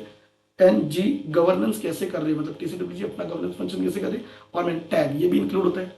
ये तो पहला पार्ट हो गया कि what will be included in control environment. और सेकंड क्वेश्चन क्या था, एलिमेंट्स ऑफ कंट्रोल एनवायरनमेंट, हमने एकदम डिटेल में पढ़ा था। गाइस यहाँ मैं उतना पूरा डिटेल में नहीं पढ़ सकता हूँ, सिर्फ मैं यहाँ पे इसका निमोनिक कयास, हम तो कयास, कयास मतलब गड़बड़, सब गड़बड़। लेकिन अगर कंट्रोल एनवायरनमेंट अच्छा है, एथिकल है, मतलब अगर टीसीडब्ल्यूजी याद है टॉप बंदा कंट्रोल एनवायरनमेंट बनाता है मैनेजमेंट के साथ, ये टीसीडब्ल्यूजी अगर पार्टिसिपेट करता है रेगुलरली एंटिटी में, कंपनी के अफेयर्स में, और कम्युनिकेट करता है एथिकल वैल्यूज मैनेजमेंट को, तो मैनेजमेंट डरेगा कयास क्रिएट करने से। ये था element of control environment. TCWG को क्या करना है गाइस, टीसीडब्ल्यूजी को participation by TCWG, TCWG participate करे, देखे मैनेजमेंट में क्या हो रहा है, और पार्टिसिपेट करने के साथ जब वो पार्टिसिपेट करेगा तो कम्युनिकेट भी करेगा मैनेजमेंट को इंटीग्रिटी और एथिकल वैल्यू से काम करना है, तो कंट्रोल एनवायरनमेंट स्ट्रांग बनेगा। तो पार्टिसिपेट करके एथिकल वैल्यूज के बारे में बोलेगा तो मैनेजमेंट उसको फॉलो करेगा, और मैनेजमेंट उसको फॉलो करेगा तो केओस क्रिएट नहीं होगा। तो 2 पॉइंट तो टीसीडब्ल्यू से रिलेटेड था और 5 पॉइंट किससे रिलेटेड था, मैनेजमेंट से। केओस क्रिएट नहीं होगा तो अब मैनेजमेंट क्या करेगा, कमिटमेंट टू कॉम्पिटेंसी हो जाएगा। मैनेजमेंट एकदम कॉम्पिटेंसी के लिए कमिटेड, स्किलफुल लोग ही चाहिए, सी। और फिर मैनेजमेंट उसके हिसाब से क्या करेगा, अपना एच ह्यूमन रिसोर्स डिसाइड करेगा, कमिटमेंट टू कॉम्पिटेंसी तो ह्यूमन रिसोर्स के हिसाब से डिसाइड करेगा, सी एच। फिर उसके हिसाब से क्या करेंगे, ह्यूमन रिसोर्स जो एम्प्लॉय को तुम अपॉइंट करोगे उसके हिसाब से उनको काम क्या करेंगे, असाइन करेंगे, ACHA। और इससे एक अच्छा ऑर्गेनाइजेशन स्ट्रक्चर बनेगा, CHAO। और फिर इससे बदलता है कि मैनेजमेंट का ऑपरेटिंग स्टाइल जबरदस्त है, याद है केओस, इसे हमने डिटेल में पढ़ा था, अपने बच्चों को जबान पे सब याद है, जबान पे याद है, मैं फटाफट बता रहा हूँ समझ में आया। ये तो हमारा क्वेश्चन नंबर था 11। नाउ 12 ऑडिट एविडेंस है। CA Mukul is the external auditor of Beg limited, a large company engaged in manufacturing of FMCG goods बना रहे लोग। After assessing the inter audit function of the company, CA Mukul decided to use inter auditor. तो ये large FMCG है, और ये लोग क्या कर रहे हैं गाइस, ये लोग कर रहे हैं मैन्युफैक्चरिंग FMCG प्रोडक्ट का। और इनका यहाँ क्या डिसाइड हो रहा है एवरीवन, इनका डिसाइड हो रहा है कि ये लोग एक इंटरनल ऑडिटर को यूज करेंगे, बिकॉज कंपनी को इंटरनल ऑडिट फंक्शन को स्ट्रॉन्ग करना है, तो ये लोग यूज करेंगे इंटरनल ऑडिटर को, राइट एवरीवन। यहाँ पे CA मुकुल क्या डिसाइड कर रहा है कि इंटरनल ऑडिटर जो है, कंपनी का जो इंटरनल ऑडिटर है, CA मुकुल डिसाइड करेगी कंपनी के इंटरनल ऑडिटर को यूज करेगा CA मुकुल, किस लिए, टू प्रोवाइड डायरेक्ट असिस्टेंट। वैसे 610 का सवाल है, ऑडिटर को इंटरनल ऑडिट फंक्शन को अगर समझना है तो किसका डायरेक्ट असिस्टेंट ले सकता है, internal auditor of the company का डायरेक्ट असिस्टेंट। वो ये सोच रहा है मुकुल, CA मुकुल सोच रहा है, in this context what is meant by direct assistant under the relevant standards on audit. तो डायरेक्ट असिस्टेंट क्या होता है पहले वो बताना है अपने को। Also comment whether prior to using the internal auditor for direct assistant for the purpose of audit, CA Mukul is required to obtain any written agreement or not। अगर वो पहले तो डायरेक्ट असिस्टेंट का मतलब क्या है कि ऑडिटर डायरेक्शन देगा इंटरनल ऑडिटर को, इंटरनल ऑडिटर वो ऑडिटर के डायरेक्शन में कुछ काम करेगा। ये सेकंड, जब भी auditor internal auditor of the company को यूज करेगा, भाई कंपनी का इंटरनल ऑडिटर है उसको यूज करोगे तो तुम रिटर्न एग्रीमेंट 2 लोग से लेते हो, एक तो मैनेजमेंट से राइटिंग में लिखवा के लोगे कि तुम इसको परेशान नहीं करोगे और तुम इसको अलाउ कर रहे हो कि ये हमारे डायरेक्शन में कुछ काम करेगा तुम्हारा इंटरनल ऑडिटर। और सेकंड, इंटरनल ऑडिटर से खुद एक अंडरटेकिंग लेंगे कि वो जब हमारे साथ काम करेगा तो कोई भी बात वो बाहर शेयर नहीं करेगा, ठीक है। और देखो 3 क्वेश्चन पूछ लो और बोल रहा है give examples of procedure in which CA Mukul shall not use an internal auditor to provide direct assistant. कौन सी जगह पे डायरेक्ट असिस्टेंट के लिए हम लोग इंटरनल ऑडिटर को नहीं यूज कर सकते हैं। तो देखो यहाँ पे गाइस ये भी पढ़ा हुआ है, जबरदस्त क्वेश्चन SS 610 का। पहले तो डायरेक्ट असिस्टेंट का मतलब क्या है, यूज ऑफ इंटरनल ऑडिटर को किस लिए परफॉर्म करेगा, वो ऑडिटर परफॉर्म तो करेगा ऑडिटर, लेकिन अंडर किसके डायरेक्शन, सुपरविजन और रिव्यू में, एक्सटर्नल ऑडिटर मतलब CA मुकुल के। ये हो गया मीनिंग फर्स्ट क्वेश्चन का answer. Second, prior to using internal auditor to provide direct assistant for the purpose of audit, CA Mukul external auditor shall क्या करना चाहिए, 2 लोग से रिटर्न रिप्रेजेंटेशन लेंगे। पहले तो from authorise representative of the entity, मतलब मैनेजमेंट या TCWG से, दैट कि वो लोग लिख के देंगे दैट इंटरनल ऑडिटर को वो लोग ने अलाउ किया to follow the external auditor का इंस्ट्रक्शन, और एंटिटी या मैनेजमेंट इंटरव्यू नहीं करेगी इंटरनल ऑडिटर जब एक्सटर्नल ऑडिटर के लिए परफॉर्म करेगा। ये तो तुमने अथॉरिटी से ले लिया। फिर इंटरनल ऑडिटर से खुद राइटिंग में लेना पड़ेगा कि वो लोग सारे मैटर जो हमारे लिए काम करे कॉन्फिडेंशियल रखेंगे। और अगर उनको कहीं पे भी कुछ थ्रेट लगता है इंडिपेंडेंस को लेके तो वो किसको बताएंगे, एक्सटर्नल ऑडिटर को बताएंगे। ऐसा इंटरनल ऑडिटर को भी लिख के देना पड़ेगा। एंड थर्ड क्वेश्चन है कहाँ कहाँ पे CA Mukul external auditor internal auditor को यूज नहीं कर सकता डायरेक्ट असिस्टेंट। एकदम सिंपल बताया था मैंने गाइस, जहाँ पे जजमेंट ज़्यादा है, जहाँ पे रिस्क ज़्यादा है। पहला 2 पॉइंट जहाँ पे जजमेंट ज़्यादा है और जहाँ पे रिस्क ज़्यादा है। एंड दूसरा 2 पॉइंट तेरा काम मेरा काम, मतलब 4 जगह है जहाँ पे जजमेंट ज़्यादा है वहाँ पे यूज़ नहीं कर सकते, जहाँ पे रिस्क ज़्यादा है तो फिर जहाँ रिस्क ज़्यादा है तो वहाँ जजमेंट भी ज़्यादा होगा।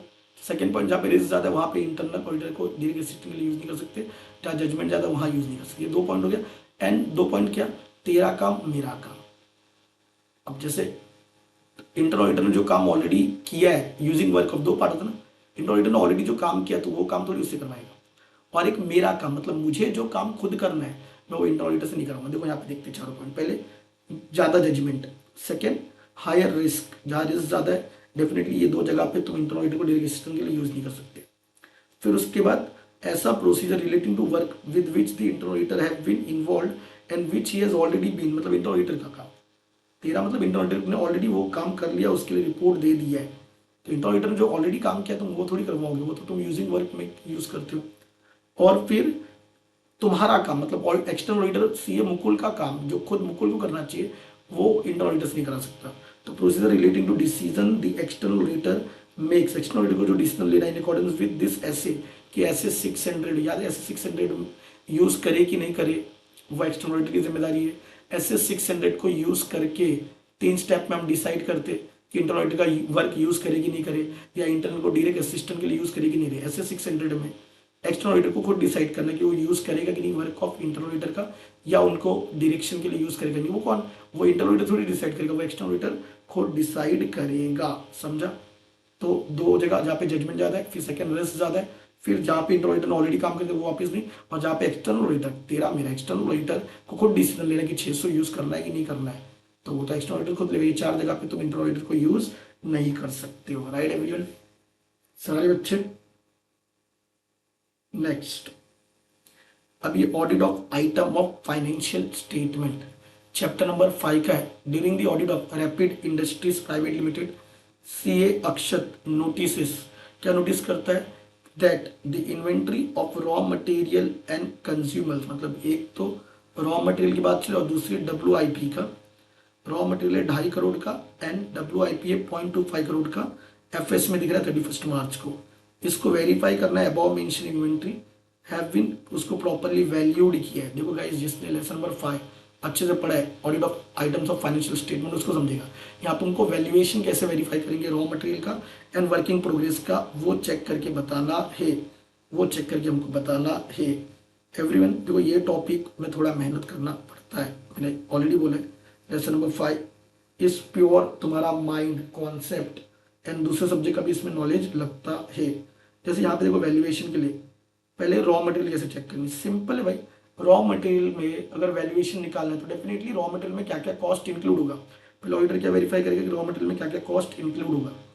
अब रॉ मटेरियल में डेफिनेटली कैरियज तो इंक्लूड होता ही है, ट्रांसपोर्टेशन कॉस्ट, और ऐसे टैक्सेस जो रिफंड नहीं होता वो तो रॉ मटेरियल के कॉस्ट में इंक्लूड होगा।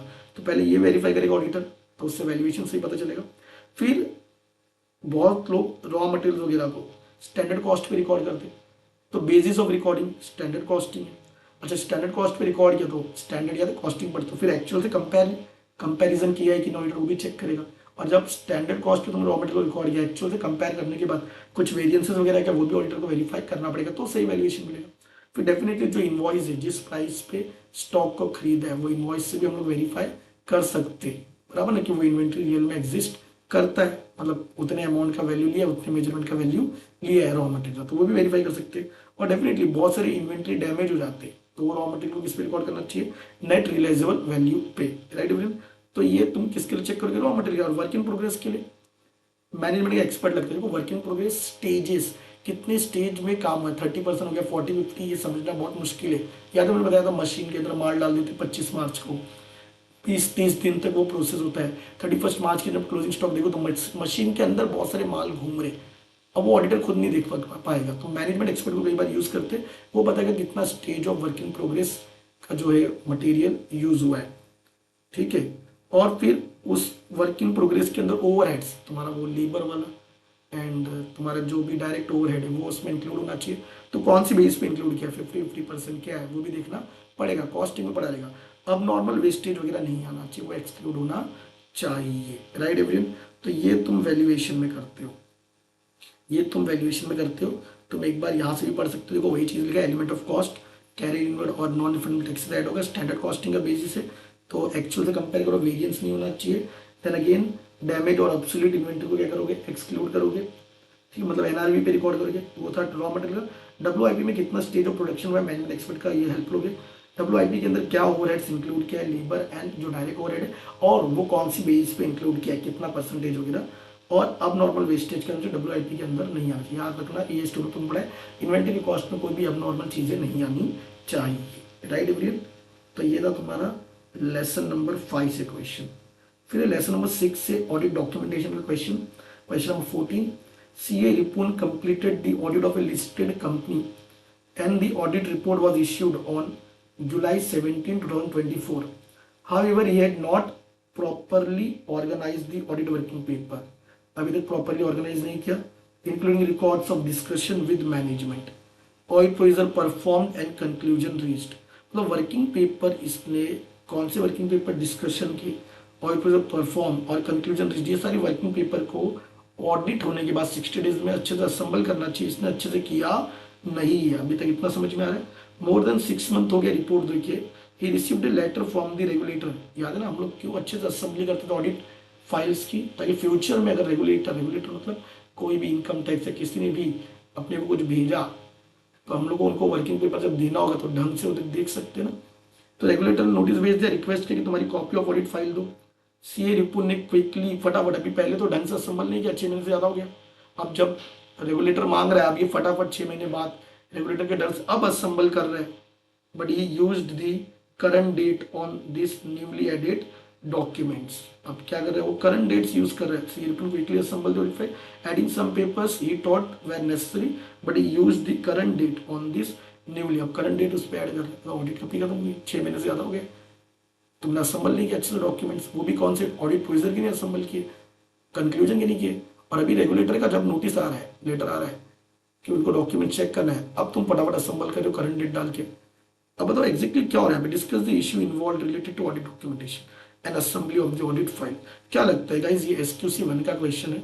ये शो करता है कि इनका quality control documentation of paper को लेके वर्स्ट है, असेंबली ऑफ पेपर को लेके वर्स्ट है। देखो गाइस कैसे आंसर करेंगे इसको। ऑडिटर को असेंबल करना चाहिए ऑडिट डॉक्यूमेंटेशन, ऑडिट फाइल। ये एक एडमिनिस्ट्रेटिव प्रोसेस है, ठीक है, टाइमली बेसिस मतलब 60 डेज के अंदर। SQC 1 का पूरा नाम पता है, वही लिखा है यहाँ पे, ठीक है। क्या बोलता है कि अप्रोप्रिएट टाइम लिमिट दिया है, नॉट मोर देन 60 डेज से ज़्यादा नहीं देना चाहिए, प्रॉपरली ये कंप्लीट होना चाहिए उसके अंदर। ये एडमिनिस्ट्रेटिव प्रोसेस है, मतलब सारे देखो पेपर वर्क तो पूरा होना चाहिए। एडमिनिस्ट्रेटिव मतलब क्या, शॉर्ट डिलीट वो सब 60 डेज के अंदर हो जाना चाहिए, SD² वाले काम, ठीक है। और बताओ एक बार जब तुम असेंबली का प्रोसीजर चालू करते हो आफ्टर ऑडिट, तो एडमिनिस्ट्रेटिव सब शॉर्टिंग वॉटिंग होता है, कोई न्यू ऑडिट प्रोसीजर वगैरह, new documents, new audit procedure लगा के न्यू एविडेंस वगैरह नहीं आता भाई, ऑडिट खत्म हो गई है। एडमिनिस्ट्रेटिव प्रोसेस का मतलब है जब SD² करना। एंड ऑडिट खत्म होने के बाद तुम यही शॉर्टिंग डिलीटिंग ही कर सकते हो, न्यू ऑडिट प्रोसीजर लगा के न्यू एविडेंस वगैरह अटैच नहीं कर सकते। तो changes however may be made to the audit documentation, जो हमने ऊपर पढ़ा था यहाँ पे, सफिशिएंट अप्रोप्रिएट अपने ऑडिट डॉक्यूमेंटेशन टाइमली बेसिस पे अगर होता तो हम बोलते हैं क्वालिटी ऑफ ऑडिट अच्छा काम। मैंने बताया जितना अच्छा डॉक्यूमेंटेशन उतना अच्छा ऑडिट वर्क हुआ है, बराबर ना। बट यहाँ पे तो चीज़ें टाइम पे फाइनलाइज हुआ नहीं है, बराबर। ये शो करता है कि इनका ऑडिट बराबर काम नहीं बनेगा, less accurated than documentation. Even after pass of 6 months ये रिपोर्ट ने असेंबल नहीं कर पाया। सम पेपर्स अभी भी करंट डेट या तुम आफ्टर ऑडिट न्यू पेपर्स मतलब तुम न्यू प्रोसीजर लगा रहे, नहीं लगा सकते, एडमिनिस्ट्रेटिव प्रोसीजर।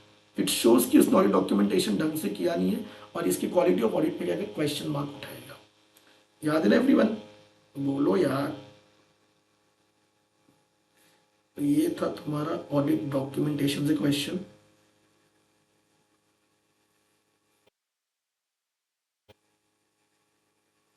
नेक्स्ट क्वेश्चन है कंप्लीशन एंड रिव्यू। अब भी ये मुझे ऐसे 570 गोइंग कंसर्न क्वेश्चन है। सिमिलर क्वेश्चन कुछ बच्चों ने व्हाट्सएप ग्रुप में पूछा, सिमिलर क्वेश्चन है क्या बोल रहा है यहाँ पे, during the audit of company CA Kartik ने नोटिस किया कि कंपनी का टर्नओवर क्या हो गया है, ड्रास्टिकली गिर गया है as compare to last 3 year के मुकाबले। क्यों ऐसा हो रहा है कि लॉस ऑफ मेजर मार्केट, ये लॉस ऑफ मेजर मार्केट एक इंडिकेटर है कि इनका फाइनेंशियल पोजीशन अफेक्ट हो रहा है, इनका गोइंग कंसर्न अफेक्ट हो सकता है। बताइए कौन सा इंडिकेटर है, loss of market, operating, financially other, operating, loss of market, loss of की, ये ऑपरेटिंग इंडिकेटर है। इनका टर्नओवर क्यों गिन रहा है, बिकॉज इनका मेजर मार्केट, ये एक इंडिकेटर है, इवेंट है ऑपरेटिंग। कंपनी को नया प्रोडक्ट डेवलप करने के लिए न्यू फंड्स चाहिए, लेकिन बैंक कोई लेंडिंग करना नहीं है, मतलब ये फाइनेंशियल इंडिकेटर भी है कि इनका गोइंग कंसर्न इफेक्ट हो सकता है। क्वेश्चन है which additional audit provision need to be perform by Kartik. बताओ एडिशनल ऑडिट प्रोविजन में क्या करते हैं हम लोग, बताओ एवरीवन, कल ही डिस्कस किया था। देखो यहाँ पे कुछ इवेंट्स और कंडीशन आइडेंटिफाइड हुए, फाइनेंशियल और ऑपरेशनल। वो कंडीशन आइडेंटिफाई होने के बाद पता चलता है कि गोइंग कंसर्न पे कुछ डाउट है, तो ऑडिटर एडिशनल प्रोविजन लगाता है। एक बार इवेंट आइडेंटिफाई हो गया कि ये इवेंट है, जैसे लॉस ऑफ मार्केट, फंड्स नहीं मिल रहे, नेगेटिव नेटवर्क, तो इससे कास्ट डाउट आ जाता है कि गोइंग कंसर्न अफेक्ट होगा। ये तो तुम्हारा ओरिजिनल प्रोसीजर। उसके बाद तुम एडिशनल प्रोविजन लगाते हो दो चीज़ों के लिए। एडिशनल प्रोविजन लगाते हो कि जो इवेंट आइडेंटिफाइड हुआ है, क्या उस इवेंट में कुछ मटेरियल अनसर्टेनिटी है, मटेरियल अनसर्टेनिटी बड़ा कुछ गड़बड़ है कि डेफिनेटली आगे कि गोइंग कंसर्न अफेक्ट होगा, ठीक है। और एक चीज़ चेक करते हैं एडिशनल प्रोविजन में, एक तो मटेरियल अनसर्टेनिटी है कि नहीं, जो इवेंट आइडेंटिफाई किया उसमें मटेरियल अनसर्टेनिटी है कि नहीं, वो एडिशनल ऑडिट प्रोविजन में चेक करेंगे। और उसके अंदर बहुत बड़ा मटेरियल अनसर्टेनिटी है, साथ में ये भी चेक करेंगे एडिशनल प्रोविजन की वो लोग ने कोई मैनेजमेंट ने कोई फ्यूचर प्लान बनाया है जिससे वो लोग ये मटेरियल अनसर्टेनिटी आइडेंटिफाइड इवेंट का क्या करेंगे, ये रिस्क को रिड्यूस कर सके, मिटिगेटिंग। तो जब पहली बार तुम ऑडिट प्रोविजन लगाते हो तो तुम कुछ इवेंट या कंडीशंस आइडेंटिफाई करते हो जो डाउट क्रिएट करता है किस पे, गोइंग कंसर्न पे। और जब तुम एडिशनल प्रोविजन लगाते हो तो जो इवेंट तुमने ऑलरेडी आइडेंटिफाइड किया ओरिजिनल ऑडिट प्रोविजन से, तुम देखते हो एडिशनल प्रोविजन की उसमें कोई मटेरियल अनसर्टेनिटी तो नहीं है। साथ में ये चेक करो अगर मटेरियल अनसर्टेनिटी है तो एडिशनल प्रोविजन में साथ में ये भी चेक करते हो कि कैसे तुम मिटिगेट करोगे, मैनेजमेंट ने कोई प्लान बनाया है क्या, बराबर ना। तो अपने को यहाँ पे एडिशनल प्रोविजन आंसर करना है, तो याद है एडिशनल प्रोविजन कैसे आंसर करेंगे। पहले तो हमने क्या बताया था, अगर ओरिजिनली मैनेजमेंट ने असेसमेंट नहीं किया तो पहले उसको बोलेंगे एडिशनल प्रोविजन में असेसमेंट कर। फिर मैनेजमेंट का फ्यूचर प्लान क्या है वो पूछेंगे, क्या वो फिजिबल है, याद है कि नहीं, ये भी पूछेंगे। इंप्रूव करेगा कि नहीं कंडीशन। अब ये कंफर्म करने के लिए क्या चेक करना पड़ेगा, कैश फ्लो की फिजिबल है कि नहीं। तो कैश फ्लो उनके पास आ रहा है, इन्होंने कैश फ्लो फोरकास्ट बनाया है, तो क्या अजम्पशन पे बनाया है इन्होंने कैश फ्लो फोरकास्ट को देखना पड़ेगा। और ये अजम्पशन क्या क्या बेसिस है, क्या एविडेंस है, अंडरलिंग डेटा भी चेक करना पड़ेगा, ठीक है। और फिर बताओ ओरिजिनल ऑडिट प्रोविजन कब लगेगा, शुरू में, और आज एडिशनल लगा तो ये जो 4-6 महीने का गैप होगा तो कोई एडिशनल फैक्ट इस गैप में मिला वो भी कंसिडर करेंगे। एंड WR मांगेंगे मैनेजमेंट से, क्योंकि WR में मैनेजमेंट खुद लिख के उनका फ्यूचर प्लान अच्छा है, फिजिबल, खुद लिख के दे भाई। तो खुद लिख के से मुंह से बोलने से कुछ नहीं होगा। याद है ये एडिशनल प्रोविजन में करते, ये मैंने कैसे बताया था कैसे याद रखने का एडिशनल प्रोविजन। देखो जब हम लोग मैनेजमेंट के पास पहली बार गए तो उसने असेसमेंट किया नहीं था, याद है, बट हमने आइडेंटिफाई किया इवेंट। और एडिशनल प्रोविजन में हम क्या करते हैं, चेक करते कि मटेरियल अनसर्टेनिटी है कि नहीं, और साथ में मिटिगेटिंग के लिए क्या प्लान है। अब अपना मैनेजमेंट बन गया MP, पहले भले उसने असेसमेंट नहीं किया था, बन गया MP, याद है MP नेता बन गया, मतलब मैनेजर्स प्लान है, और नेता बन गया तो नेता बन गया मतलब फिजिबिलिटी भी है उसके आगे की कंडीशन इंप्रूव होगा। और नेता के पास कैश की कमी थोड़ी है, कैश आएगा, जबरदस्त कैश फ्लो आएगा, नेता बन गया। ये भाई अजम्पशन नहीं है, अजम्पशन तो है बट उसका अंडरलाइंग डेटा भी कि रियल में नेता बन गया, कैश फ्लो का झोल होगा इसका, ठीक है। और लास्ट टाइम के और इस टाइम के मुकाबले ये एक नई चीज़ है कि इसके मैनेजमेंट प्लान है, MP बन गया, बराबर। और ये मतलब मैं लिख के देता हूँ भाई, हम इससे बच जाएंगे, हम अब क्या बन गए, MP बन गए, भले पहले असेसमेंट नहीं किया, ऐसे भी आप लोग याद रख सकते हैं, ठीक है गाइस। डायरेक्ट क्वेश्चन था ये, क्वेश्चन है ऑडिट रिपोर्ट लेसन से। गाइस ये बहुत ही इजी क्वेश्चन है। डिफरेंस, मैं डायरेक्ट क्वेश्चन पढ़ता हूँ। Difference between the approach stating the essential auditing report. तो कंपैरेटिव इंफॉर्मेशन में दो टाइप के कंपैरेटिव इंफॉर्मेशन होते हैं, एक होता है कॉरस्पॉन्डिंग और एक होता है कंपैरेटिव FS। तो इन दोनों के बीच में डिफरेंस पूछा है एंड बोल रहा है इन दोनों के ऊपर क्या ऑडिट प्रोविजन लगा होगा। तो कंपैरेटिव इंफॉर्मेशन पे हम लोग पहले ऐसे 510 का ओपनिंग वाला, ओपनिंग स्टॉक वाला नहीं, ओपनिंग बैलेंस कंफर्म करने वाला प्रोसीजर लगाते हैं। डायरेक्ट क्वेश्चन ऐसे 710 से ही देखो यहाँ पे। तो पहले डिफरेंस बोल रहे हैं, देखो तुम सबको पता है कॉरस्पॉन्डिंग फिगर्स क्या होता है। कंगारू जो जबरदस्ती आ जाता है, 23-24 का वेट करे तो 22-23 जबरदस्ती आ जाता है। तो that is for only reference, उस पर हम लोग कुछ ओपिनियन नहीं देते, राइट एवरीवन, उसमें ओपिनियन सिर्फ करंट पीरियड पे देते हैं। लेकिन जो कंपेरेटिव एफएस है वहां पे हमने 23-24 के एफएस के साथ 22-23 का पूरा एफएस लगाया है। दो एफएस जानबूझ के हम लोग कंपेयर करें तो 23-24 के एफएस तो है ही, और एक 22-23 का पूरा अलग से एफएस है। अब 23-24 के एफएस में जो बाजू में एक कॉलम वो तो आएगा, और 22-23 के एफएस में मतलब दो एफएस को जब कंपेयर करते हैं तो हमारा मोटो दोनों एफएस पे क्या है, ओपिनियन देने का है, बराबर ना। कंपेरेटिव इन्फॉर्मेशन का मतलब वही है, amount disclosure in financial statement respect of one prior period, किसके लिए, कॉरस्पॉन्डिंग। कंपेरेटिव इन्फॉर्मेशन दो टाइप होता है, वन प्रायर पीरियड का अमाउंट डिस्क्लोजर चेक करना है तो वो क्या होता है, कॉरस्पॉन्डिंग फिगर, और more than one prior period मतलब 2-3, मतलब वहां पे तुमने 2 एफएस लगाया रहेगा तो इसलिए मोर देन 2-3 प्रायर पीरियड हो सकता है, मोर देन 1 प्रायर पीरियड होगा तो उसको हम लोग बोलते हैं कंपेरेटिव एफएस। तो एप्लीकेबल एफआरएफ के हिसाब से चेक करना है कि कॉरस्पॉन्डिंग फिगर वाला कंपेरेटिव इन्फॉर्मेशन का अमाउंट डिस्क्लोजर राइट है एंड कंपेरेटिव एफएस का राइट है, ये उसका मीनिंग है। और ऑडिट प्रोसीजर क्या लगोगे, 510 का चेक करेंगे कि प्रायर पीरियड का जो बैलेंस है, अमाउंट और डिस्क्लोजर मैच होता है, एग्री। एंड अगेन 510 का चेक करेंगे कंपेरेटिव इन्फॉर्मेशन, दोनों टाइप के जो कंपेरेटिव इन्फॉर्मेशन है उनका अकाउंटिंग पॉलिसी लास्ट ईयर से मैच होता है, और अगर लास्ट ईयर कुछ चेंजेस हुआ था तो उसको उन्होंने इनकॉर्पोरेट भी किया है। ठीक है गाइस, एकदम इजी डायरेक्ट क्वेश्चन है। अगेन ऑडिट रिपोर्ट से और एक डायरेक्ट क्वेश्चन है गाइस, यूडीआईएन के ऊपर। ये क्वेश्चन क्या है, वो पूछे कि ये यूडीआईएन का कॉन्सेप्ट क्यों है, या 18 डिजिट का यूडीआईएन का कॉन्सेप्ट क्यों है। गाइस मैंने तुमको पढ़ाया था एग्जाम क्लास में, ये यूडीआईएन का कॉन्सेप्ट क्यों है। जब यूडीआईएन नहीं था तो पहले सीए क्या करता था, डायरेक्ट स्टैंप लगाता था।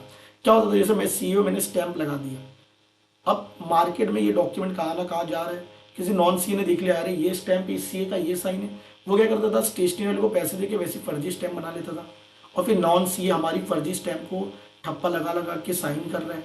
ऐसे बहुत सारे आईसीआई के पास कंप्लेन गए, तब आईसीआई ने बोला नहीं नहीं, भी ट्रेडिशनल स्टैंप लगा के साइन करने का तरीका खत्म करती है। यूडीएन क्या है, अपने को एक वेबसाइट पे जाना है यूडीएन, वहाँ पे सीए जो है प्रैक्टिसिंग सीए लॉगिन करेगा, और हर बार जब सर्टिफिकेट साइन करेगा वहाँ से एक 18 डिजिट का यूनिक नंबर जनरेट होता है। अब ये तो कोई कॉपी नहीं कर सकता, बिकॉज एवरी टाइम तुमको जब डॉक्यूमेंट साइन करोगे, सर्टिफिकेट या ऑडिट रिपोर्ट, तुमको वहाँ लॉगिन करना है, एवरी टाइम एक नया यूनिक नंबर जनरेट होगा, उसका ओटीपी तुम्हारे मोबाइल पे आएगा। का सिस्टम ही नहीं है, अब कोई नकल करके कॉपी नहीं कर सकता, नॉन सीए चीट फ्रॉड नहीं कर सकता। तो यूडीएन के 18 डिजिट का अल्फा न्यूमेरिक नंबर है, यूनिक नंबर, ये जनरेट होता है ऑनलाइन। ये किस लिए यूज होता है, इसको हम लोग जब सर्टिफिकेट साइन करते हैं उसके लिए 18 डिजिट का नंबर जनरेट, जैसे मैं कोई क्लाइंट का सर्टिफिकेट साइन कर रहा हूँ तो सर्टिफिकेट साइन करने के बाद मेरे को ऑनलाइन जाके एक 18 डिजिट का यूडीएन नंबर जनरेट करना है, वो नंबर उसको शेयर करना है, ठप्पा विप्पा मांगने की जरूरत नहीं है, एवरी टाइम एक न्यू नंबर जनरेट होगा। तो बताओ इससे कोई चीटिंग नहीं कर पाएगा। तो attested by third person misrepresenting themselves. अब थर्ड पर्सन किसी को चेक करना है कि भाई ये डॉक्यूमेंट पे ठप्पा तो नहीं दिख रहा है, बट ये अटेस्टेड है कि नहीं, तो वो जो यूडीएन 18 नंबर का मैंने दिया रहेगा ना, वो थर्ड पर्सन जाके वेबसाइट पे चेक कर सकता है, हाँ भाई ये सीए ने 18 नंबर का यूडीएन जनरेट किया, वो वेरीफाई भी कर सकता है। बहुत कंप्लेंट्स आ रहे थे, लोग सिग्नेचर कॉपी कर रहे थे, इसलिए कॉन्सेप्ट ऑफ यूडीएन है, फुल टाइम सीओपी पे लोग करते, और यूडीएन को तुमको हर सर्टिफिकेट पे मेंशन भी करना है। एक डायरेक्ट क्वेश्चन, इसका लॉजिक याद रखो, ठीक है। इसको मैं एक तरीके से और याद रखता हूँ, 18 साल की बाली उमरिया, है ना, 18 साल की बाली उम्र में हम लोग फोर्जरी, कई बार गड़बड़ वाला काम कर देते हैं, बहुत कंप्लेंट्स हमारे आते हैं, ठीक है। तो उससे बचने के लिए क्या कुछ एक्शन लेना पड़ेगा, तो ये फोर्जरी वर्जरी ना करे, 18 साल की बाली उम्र में नॉन सीए की फोर्जरी ना करे, तो सीए को बचाने के लिए 18 डिजिट का यूनिक नंबर बनाया गया है, ठीक है गाइस, ध्यान देना है इससे, ठीक है, लॉजिक याद रखो। अब अगला क्वेश्चन है तुम्हारा चैप्टर नंबर 9 से। यहाँ पे गाइस एक एनजीओ है, कोलकाता का एनजीओ, जो फ्लड अफेक्टेड लोगों को सिग्निफिकेंट डोनेशन दे रहा है, ठीक है। Funds were distributed various NGO operating in Bihar. Kolkata के एनजीओ ने बिहार के एनजीओ को फंड्स दिया वहाँ पे बाढ़ से बचने के लिए। तुमको ऑडिटर अपॉइंट किया है, तुमको एनजीओ के अकाउंट्स चेक करना है कि वो लोग ने डोनेशन कैसे कलेक्ट किया, कैसे डिस्ट्रीब्यूट किया, ठीक है। तो तुमको ड्राफ्ट करना है एक audit program to audit the receipt of donation. जो भी डोनेशन कोलकाता के एनजीओ को मिला वो चेक करना, और मिलने के बाद ये लोग ने कैसे वहाँ पे रेमिट किया, रेमिट मतलब बिहार वाले को दिया, ये दोनों चेक करना है, ठीक है।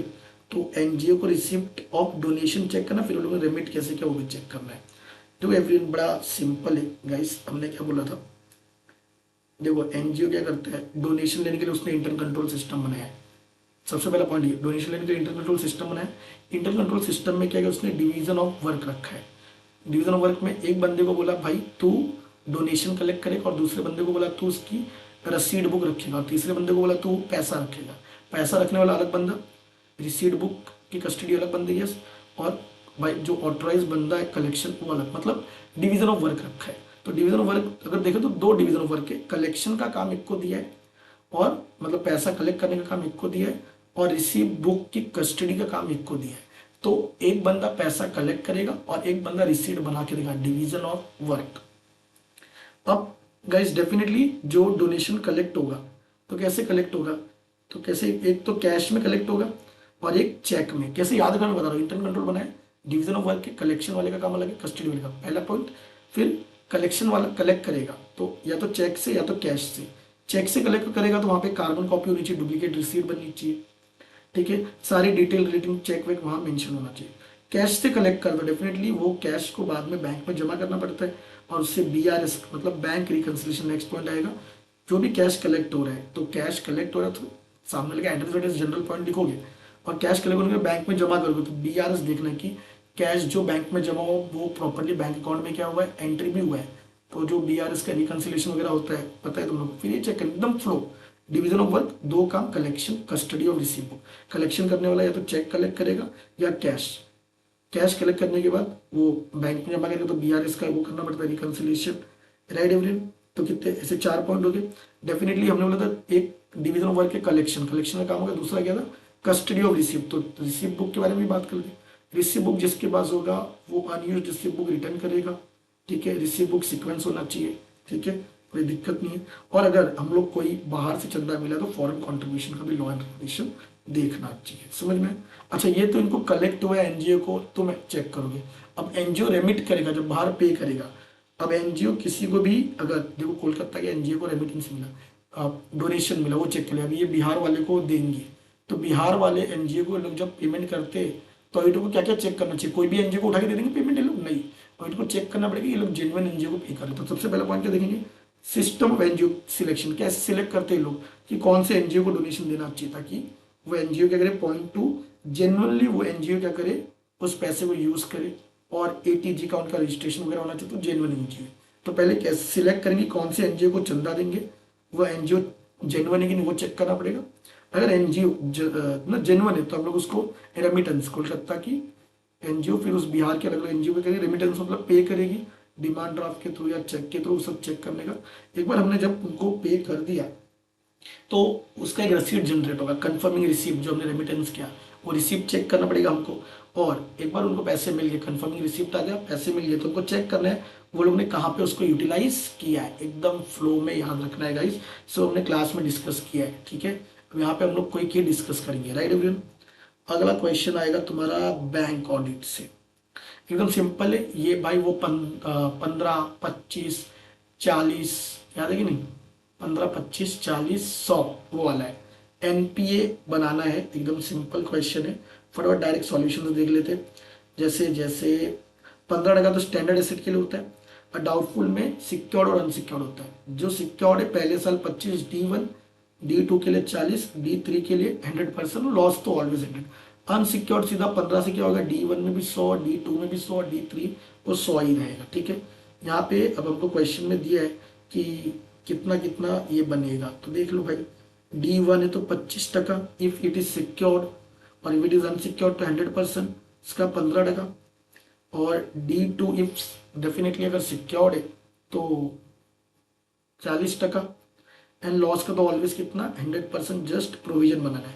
बस एक चीज यहाँ पे लोग ने और बोला है कि जिसका हम लोग प्रोविजन क्रिएट कर रहे हैं, जिन लोगों का प्रोविजन क्रिएट कर रहे हैं उनके पास बहुत एसेट है गाइस। हमने क्या होता, NPA on the base of recovery होता है, उसके पास करोड़ों का एसेट हो, बट उसने अगर मोर देन 90 डेज हो गया और पेमेंट नहीं किया, हम उसको एनपीए क्लासीफाई करेंगे, उससे भले करोड़ों का एसेट हो।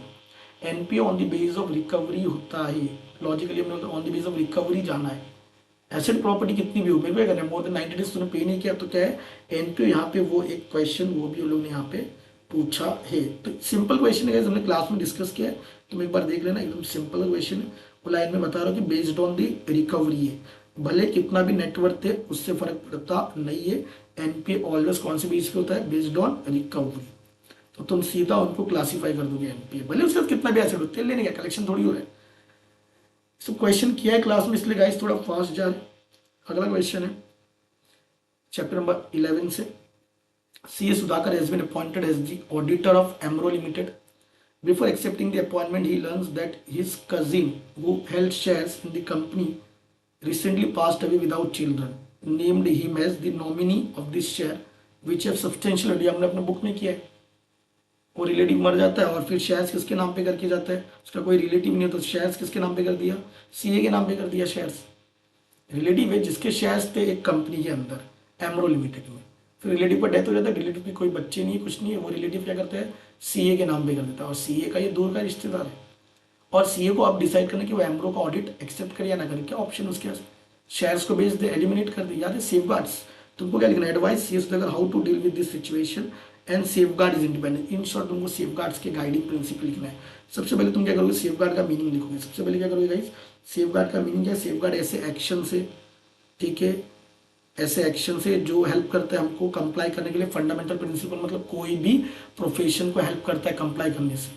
तो अगर हम लोग सेफगार्ड एक्शंस लेंगे और अच्छे से फंडामेंटल प्रिंसिपल फॉलो करेंगे तो हमारा थ्रेट रिड्यूस हो जाएगा। तो क्या करना है, देखो हमको इंडिपेंडेंट क्यों नहीं, याद है आई बी यू, खुद रहो, आई इंडिपेंडेंट होना जरूरी है, बी ई बी खुद रहो। बिफोर एक्सेप्टिंग, देखो कोई थ्रेट है क्या, अगर थ्रेट होगा बिफोर एक्सेप्टिंग तो एलिमिनेट करो, बिफोर एक्सेप्टिंग नहीं तो एक्सेप्ट कर लो। एक्सेप्ट करने के बाद कोई थ्रेट एग्जिस्ट हुआ तो ट्राई करो उसको एलिमिनेट कर दे, बराबर ना, या उसको रिड्यूस करे, उसका रिस्क कैसे, एक्शन लेके, सेफगार्ड एथिकल प्रिंसिपल्स फॉलो करके, समझ में। और अगर तुम अनेबल हो थ्रेट को ना एलिमिनेट करने के लिए तो तुम विड्रॉ कर दो ऑडिट से, मत एक्सेप्ट करो ऑडिट, बराबर ना एवरीवन। तो ये हमने ऑलरेडी क्लास में पढ़ा है गाइस। ये था हमारा डिस्कशन, आरटीपी जैन 2025 का फुल डिस्कशन किया है एवरीवन, ठीक है गाइस। आरटीपी अच्छे से करके जाना है। मेरी एक नेक्स्ट वीडियो है एमटीपी जैन 2025, वो भी वीडियो आप लोग को मिल जाएगी, वो भी देख लेना। आरटीपी एमटीपी से ज़्यादा क्वेश्चन आते हैं, ठीक है गाइस। टिल देन जलसा करो, मजा करो।